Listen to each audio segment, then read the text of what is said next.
Welcome back to the Anti-Meta Meta Club. This week's race sees something completely new. There's a definite meta car, and there's only one anti-meta car. Let's get into it.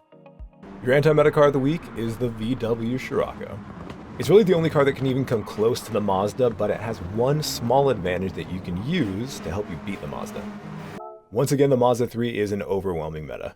I managed to put it in 49th globally with the 211.315. I definitely lost a 10th or two, and there's only one other car in the top 100. It's another Scirocco, and it's just a little bit slower than mine. I won't be surprised to see this time pushed all the way out of the top 100 by the end of the week. Unfortunately, nothing else works. The first braking zone comes really quick. Shortly before the 50-meter board is a lamp post, and about 2 car lengths before that is when you want to hit the brakes. A single downshift to third, you're going to turn in after the 50-meter board, and you have to be very careful that you're not over braking as you're trail braking in. Be very careful not to steer too much or get on the throttle too quickly, because if you lose any grip in the front wheel drive cars, it's going to both kill your momentum and make you understeer completely off the track. An old concept that a lot of people talk about when it comes to driving front wheel drive cars is imagining that there's a string from the bottom of your steering wheel to your throttle pedal. As you turn your steering wheel, that string would naturally shorten, meaning that you have to lift off the throttle accordingly. Keep that in mind. Directly after the 100-meter board is this little access road, and right when your entire car gets all the way past it is when you want to hit the brakes. Be very careful to only add steering as you're lifting off the brakes. After you fully come off, you're going to add a little bit more steering, let the car rotate through, and then shift up to 4th gear, gently get on that throttle, and make sure that you unwind the steering wheel as you accelerate out. Quickly but gently get to the right side of the track and align yourself with the wall as early as you can. Look for this metal part of the barrier here on the right. You're going to start turning in once you get there. As you start approaching the bend in the corner here, you're going to lift off the throttle, and then when you see this tree, you're going to brake about a car length before that. Braking somewhere between 50 and 75% brake pressure, you want to get down to third, and then when you see this crack on the track right here, you want to dip down to second and start coming all the way off the brakes slowly, trail braking all the way to the apex. Getting yourself tight to this white line, you're going to add a little bit more steering and then start unwinding it slightly as you add throttle in 3rd gear. If you start sliding in 3rd gear, I want you to shift up early to 4th gear right here. Whether you slid at all or not, you should be able to stay full throttle in 4th gear, aiming yourself for this tree here on the left. Your turn-in point is this tree, and you want to stay full throttle. You'll notice that I'm adding and subtracting steering just to make sure I don't understeer and slide at all. I lift off the throttle just a little bit before I approach the apex, but if you time it right and you steer gently enough, you do not have to come off the throttle there. After this left-hander, I actually don't like to track all the way out to the right. I go just a little bit to the right of the center of the track. As I approach the dark part of the barrier here on the right, you'll notice that I haven't actually straightened the car out fully, but I am going to start turning in a little bit more when I get to this part of the barrier. I aim just for the center again because as we go over this crest, the car is going to start moving towards the outside of the track. At the deepest part of the dip right here between these two Armor All logos is when you're going to start really turning in and you're going to start coming off the throttle to make sure that you don't understeer. As you approach the apex, when you know that you're going to hit this apex, when you know you're going to go all the way up on the curb, then you can add that throttle back, making sure that you hold the steering angle just so you don't hit this wall. I've been able to reliably use this curb with this specific car, though I wouldn't suggest it with every car. Before I get to this curb, I'm going to lift off the throttle barely and start adding steering, making sure that I'm actually trying to affect the trajectory of the car with how much I lift. You only want to lift just enough to get as close to that wall as you can, and then back on that throttle fully. From here, we're going to aim for where the wall pushes past the white line. You're going to notice that I'm not going to settle the car and then turn in again. We're going to turn this into one big curve. So we go straight to the wall and then curve it in. Once we get past this grass patch here on the right, that's when you're going to start coming off the throttle. And when you get all the way underneath that sign, that's when you're going to start gently adding brakes. As I'm scrubbing off speed, you're going to notice when I apex at this red wall, I'm going to try to get more to the right beyond the apex, and I'm going to start trail braking and then adding more brake once I get past it. As I unwind the steering to change directions, I'm going to add a little bit more brake as I downshift to 4th and then come back off the brake to trail brake into this next left-hander. Once I come off this curb, you're going to notice that I add a lot more brakes, downshift to 3rd, and I try to aim for about the center of the track, braking a lot heavier than I have so far. You need to scrub off a lot of speed here. Once I'm hugging this red wall on the curb, you're going to notice that I'm completely off the brakes, and in fact, I'm adding just a tiny bit of throttle. Using the brakes very gently to make sure that I stay close to the wall, you're going to see I add a small amount of throttle again before then switching directions and adding brake to get the car as close to that left wall as I can. Once you jump past the grass here, making sure you keep your right tires clear of the white line, you're going to shift up to 4th gear and heavily get on that throttle. Staying full throttle, you actually want to go all the way to this wall here on the left. You don't need to go to the center of the track, even just slightly to the right, so you can curve around with the shape of the wall. Still full throttle. Before this color change in the barrier, you're going to switch directions. As you get close to the apex, you're going to start coming off the throttle, and when you get to this second color change in the barrier, you're going to add brakes and continue steering to the right. When you can see that you're aimed fully to the right of this line right here, you're going to brake in a straight line, and then you're going to look for this little gap in the line. By the time you hit that gap, you want to be coming off the brakes in second gear, trail braking in as close as you can to the inside of the corner. Before you get to the highest part of this inside barrier, you want to be completely off the brakes, adding more steering, and then back in third gear, gently getting on the throttle, tracking out as much as you can without hitting the wall. Be very careful. The wall juts out at the last second, and it's very easy to ruin your lap right there. I don't know what the actual perfect time to shift this car is. You do want to rev it out just a little bit, but if you rev it out too much, you definitely lose some momentum. So I shift it just a little bit after it hits the red line. When you're setting up for this kink, make sure you use a little bit of the runoff and then turn in very gently. Try to hug the right side and then look for this sign event sign on the right. The very end of it right here is your braking point. Make sure you're very brave as you wait to get past the 50-meter board in third gear to start turning in, and make sure you don't use too much of this curve because it can send you airborne. Gently add throttle and track out all the way here, change directions, and then stay full throttle, shifting up to fourth gear as you pass that part of the curb. The main thing is you do not want to slide the tires whatsoever, so of course, like I've been saying, be very gentle on the throttle. Looking for where the track diverges here on the left of the pit lane. At the end of the red and white part, you're going to hit the brakes. I was a little bit too brave here. You should brake a little bit earlier than I did. Turn in before the second to last light post there in second gear, and do not hit that curb, but you want to get much closer than I did. You don't want to get on the throttle until you're in third gear, and of course you still have to be gentle even though you upshifted to third early. From here it's just a straight shot all the way to the end. Front-wheel drive cars are really interesting. Since you have to rely on the front tires to do pretty much everything, it's really easy to overload the front tires and ask too much of them. Especially coming out of a corner, it's really tricky to make sure you don't go beyond the threshold of what your car can do, because when you do go beyond the threshold of what the tires can do, a lot of the times you just can't get that back. Especially at the beginning of a corner right there, if you slide out whatsoever on turn 1, you're going to lose so much momentum, it's going to make a huge impact by the time you get to the end of the hill. Going uphill, it's easy to understeer in any car, but with a front-wheel drive car, not only do you have to worry about, just like I've been saying, the front tires doing everything. As you get on the throttle, naturally the weight moves to the back, and so as you get on the throttle, you're losing more grip, more and more grip, pretty much with just everything that you do. Short shifting, like I just did right there, is a really good trick to make sure that you're not losing a lot of momentum by lifting. You're pretty much just giving yourself a little bit less power. It's almost like shifting for traction control. In the perfect situation with a really nice front-wheel drive car, you can kind of feel it pulling you around the corner in some circumstances, but for the most part, you're just going to feel a lot of understeer. This car is incredibly stable. You can be really, really, really brave on the brakes in the downhill, and that is a huge advantage that these cars have against the FRs and the MRs, but it's only FF cars for this round, so the advantage is kind of null. If you're not aware, GT7 does actually take into account tire temperature, and there are actually third-party apps you can get to display the tire temperature. But the reason this matters is since the front tires, like I keep saying, are doing everything, it's really easy to overload them and overheat them. And if you overheat the tires on that downhill, especially on that last corner, it's going to be very, very difficult to come out of that cleanly. So you've got to make sure you're being very gentle and trying to be very careful not to go over the threshold of what the tires can do. This car is also very stiff, so if you go over that curb too much, like I did earlier today, you can actually catch air there. You can go entirely airborne. It's like a ramp. This final corner is really tricky. If you hit that curb just right, or just wrong, I should say, it's going to send you all the way into that grass, so I like to just completely avoid it, which is why I completely missed the apex that time. There's definitely another tenth or two left in this. This race is a pretty interesting one. It's pretty unique in various ways, actually. Firstly, the fact that it's only the front-wheel drive cars, and it's got a standing start, which is especially weird for just front-wheel drive cars. It's also one of those races where a pit stop is required, but tires are not required to be changed, though it is a very good idea to change the tires. My starting procedure has been to leave it in first gear with the one setting on traction control and just floor it. As soon as the car stops trying to spin the tires, you can turn off that traction control and of course turn on your radar, because it's going to be very close and people are going to be a little bit crazy in this race. As you can see from the radar, a few people already connected, and that is pretty common with this race. Going up the hill, you're going to have a huge advantage if you're on the inside, and you're definitely going to be next to someone, so try to get on the inside if you can. If you've got someone that you trust or someone who just wants to help both you and themselves along, you might get a nice bump from the rear like we're getting with Hellsfire.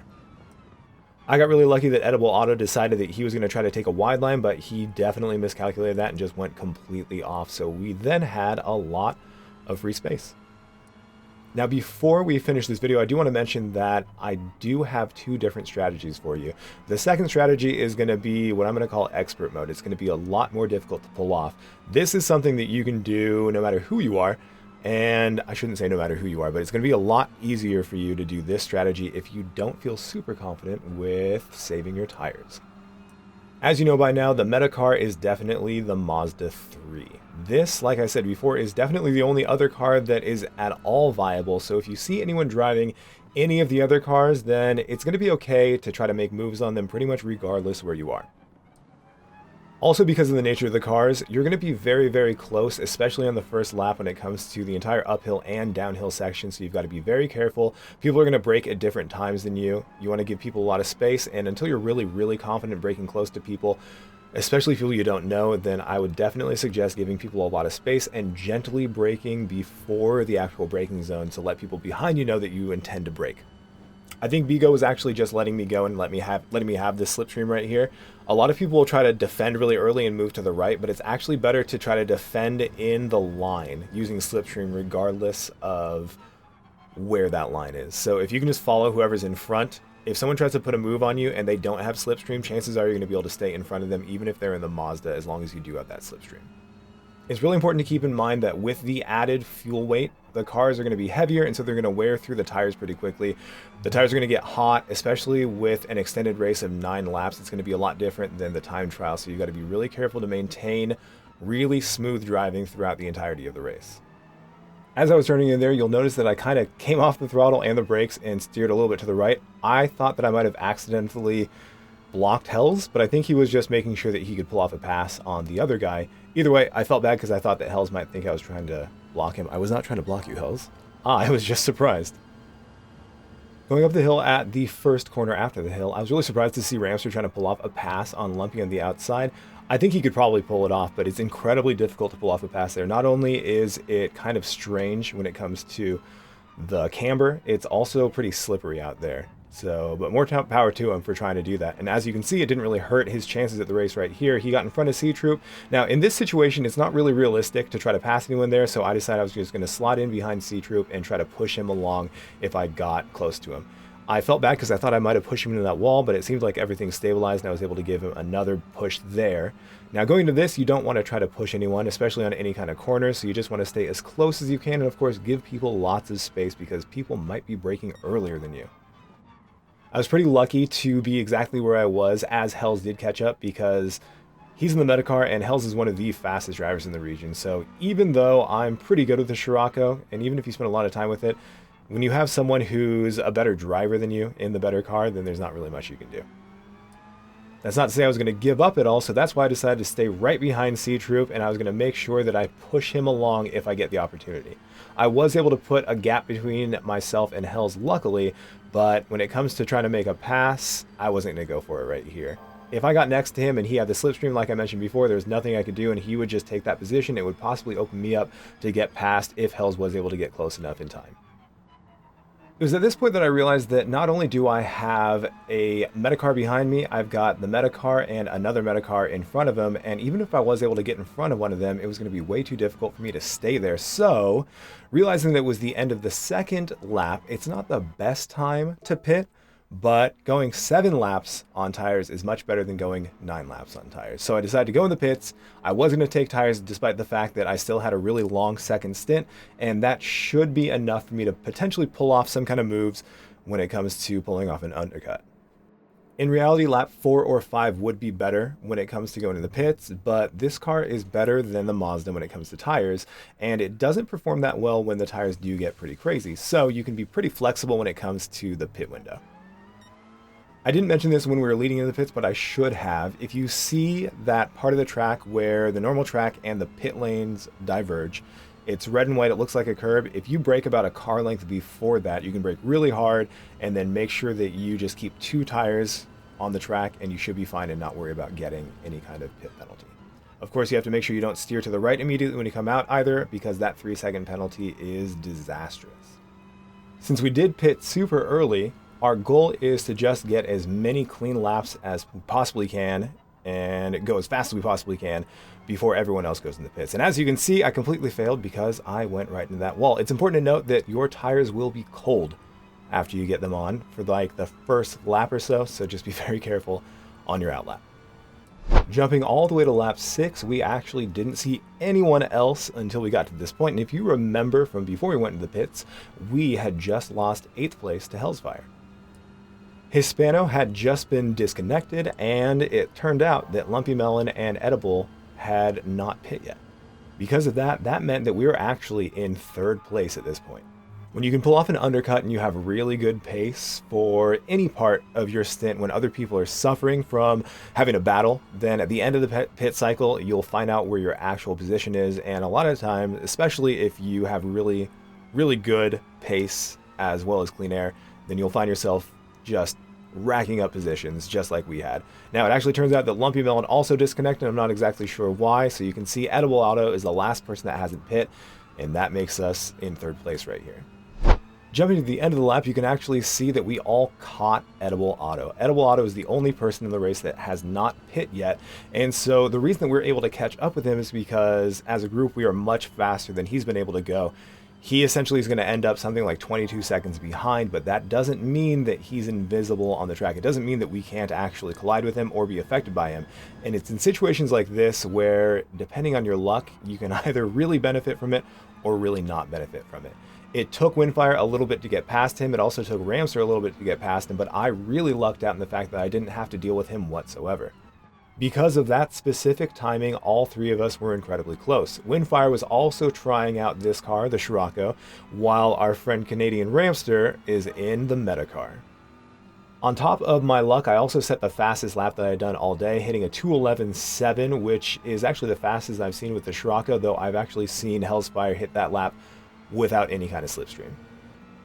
Now, as I try to pull a move on Ramster, it definitely wouldn't have worked except for the fact that Windfire decided to give me slip. Now, he's not doing that out of the kindness of his heart. He's not trying to help me out so I could then beat him. What he's doing is giving slip strategically to make sure that Ramster and I are next to each other to slow both of us down so he can break the slip. That right there is a masterful technique. And as you can see, Ramster and I are still side by side. I want to give out a shout out to Ramster. Ramster is also a streamer. He's a fantastic friend. He's a great driver, and he's a really handsome dude with a fantastic beard. I'm super jealous. By the time I finally got ahead of Ramster, you can see that Windfire is 1.2 seconds ahead, which means that he is completely out of the slipstream range. There's nothing that I can do to catch up to him on the straights unless I just get a much, much better exit at some point.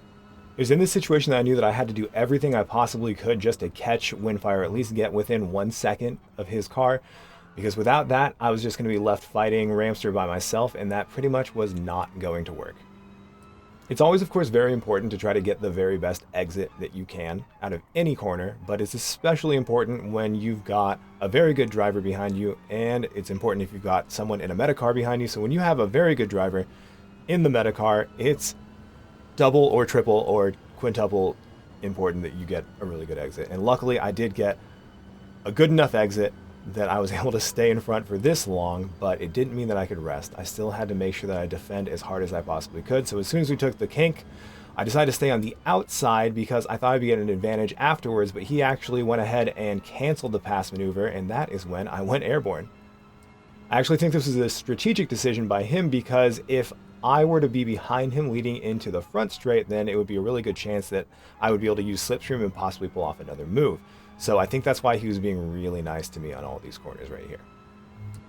Once again, Windfire was even further away, and I was not able to make any kind of distance between myself and Ramster, so I had to focus on my exit. Now, I did luck out right here because, as I've mentioned in the past, it's very difficult to pull off an outside move. And as you can see, Ramster did try to do that earlier, but it wasn't going to stop him from trying to do it one more time. I haven't actually driven the Mazda 3. I almost called it an M3. I haven't actually driven the Mazda 3, but I do think that the Scirocco brakes a little bit better. I knew that I could really dive into that corner and stick to the apex. Even if it meant sacrificing my exit, I would still be in an advantageous position. And going up and down the hill there, or the mountain, there's really nothing that you can do to pass cleanly unless I make a huge mistake. So I figured that I was probably safe for now. I also think that Windfire made a bit of a mistake because now we're only 1.4 seconds away, despite the fact that Ramster and I had been battling. Now, regardless of how difficult it would be for Ramster to pass me anywhere except the straights, it's definitely not impossible, so of course I had to make sure that I was still driving as fast as I could, and I still held out hope that I was going to be able to get close enough to Windfire to be able to pull off some of his slipstream. At this point, I was only 1.2 seconds behind him because I was trying to be as brave as I possibly could through the downhill, and I was actually really proud of how quickly I was going through here. I knew, above all else, I had to really nail this final corner, and unfortunately, I didn't quite pull it off. In fact, Windfire pulled another 2/10 off of me, and Ramster got even closer, well within my slip, and I was nowhere near Windfire's slipstream at this point. I was, however, further away from Ramster than I was on the last lap, so I thought I might actually be safe this time since he wasn't able to pull off a move last time, so I decided to just once again stay on the outside, and I was going to try to learn from my mistakes and not jump my car over the curb. Now, despite the fact that this car is better on tires, I was already working with 6-lap-old tires, and I believe Ramster and Windfire both had tires that were only maybe 2 or 3 laps old. On top of that, I was definitely overdriving, and especially on the final corner before the back straight, I definitely cooked the tires a little bit, so I think at this point my tires were really showing their age. I'd unfortunately still failed to get close enough to Windfire, and Ramster was getting closer and closer. Remembering what I did on the previous lap, I decided that I was going to just try to make sure I could stay on the inside and not give him any kind of advantage, and I was going to hope that I'd be able to pull off another defensive move. And of course, Windfire was staying far on the left to make sure that even if I did get close enough, I wasn't going to get any slipstream. Braking as deep as I dared, I stuck to the apex one more time, and I was able to stay in front, at least for now. Deciding I didn't want to move all the way to the right and give Ramster an opportunity to pull on the inside, I just stayed in the middle of the track. That ended up giving him an advantage as I went wide for the next corner. He was able to sneak on the inside, but I was still able to keep up enough momentum that I stayed all the way in front of him by the time we got to this next corner. Now, I think Ramster is like me, and I do believe you can pass on absolutely any corner as long as you trust the person, but even if we had decided to both try to go side by side on that last corner, like we had in previous laps, I think it probably would have been a disaster, even if we both did our absolute best. Now, as you can see, I made another mistake because I was getting nervous and my tires were cooked. I did hit that wall, and it definitely let Ramster stay even closer to me than he was in the previous 2 laps. I could really feel the effect of my tires right now. I was slipping in places that I wouldn't usually. My rear end was actually slipping as I went into that corner, and that was really the end of it for me right there. Windfire was now 2.6 seconds ahead. Ramster was only 2/10 behind, so I decided just to move on the outside in one last desperate attempt to try to defend, but to no avail. As I've been talking about, the Metacar is incredibly powerful, and it is head and shoulders better than anything else, but I do think that it was actually my driving and Ramster's great driving that led to my loss here. Ramster is just a great driver, and you can't really put it beyond that. It's not just because he had the better car. Ramster just outdrove me in this situation. Further evidence is that Windfire is actually in the same car I'm in. He's in the anti-meta car, and he's winning this race. Again, shout out to Ramster and Windfire and our friend Hellspire as well. That was a fantastic race, and I was really just happy to get podium after all of that. Now, I will say that this actually gave me an idea, so I'm going to show you another race that I did. After realizing that I was able to hit a 2:12.4 on the penultimate lap of the last race, despite the fact that my tires were 7 laps old, I figured that I could possibly just go and not take tires. It's really risky, especially in a front-wheel drive car, but I had to try it out because this car does seem like it's really good on tires, and the evidence proved that I can at least keep up a really good race pace for 7 laps, so why not try to push it to 9? In this strategy, the hardest thing is going to be the first lap. What you want to do is go into the pits as soon as you finish the first lap, and then you're going to definitely have completely free air after that. We've already been through all the different things that you can expect on this race, and as you can see, it can get pretty chaotic at the first part, so we're going to jump to the end of this lap. As you can see, when we go into the pits, we're in 10th place, and we're a solid 6 seconds behind the lead.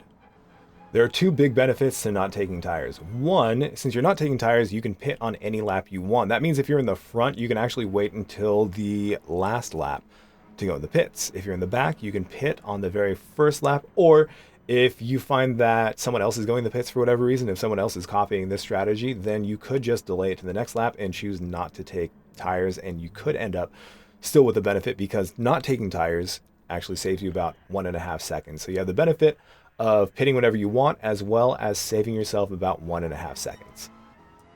As you can see, now we're coming out and we are 23, almost 24 seconds behind the leader.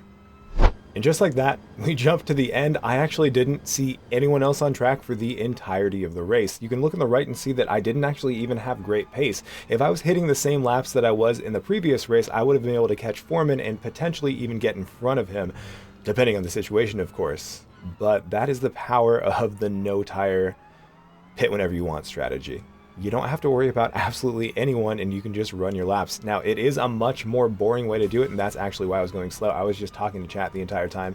But this car can definitely keep up its pace, even on tires that have been run the entire race. Now, I just messed up as I was recording this, and I would usually re-record everything, but it's been like an entire minute of talking. I'm not going to do that. This is like the second or third time in the past couple weeks I've done this. So you just get to see a look at the raw voiceover recordings. Yeah, that was embarrassing. Anyways, the strategy works. You just have to be careful on the tires. But if you're not good on the tires, it won't work. So good luck. Thank you for watching my video. If you like what you saw, please don't forget to like and subscribe. And of course, I'll be making another one of these videos every single week. To finish off, we're going to take a look at my current members. I love every one of you. Thank you very much.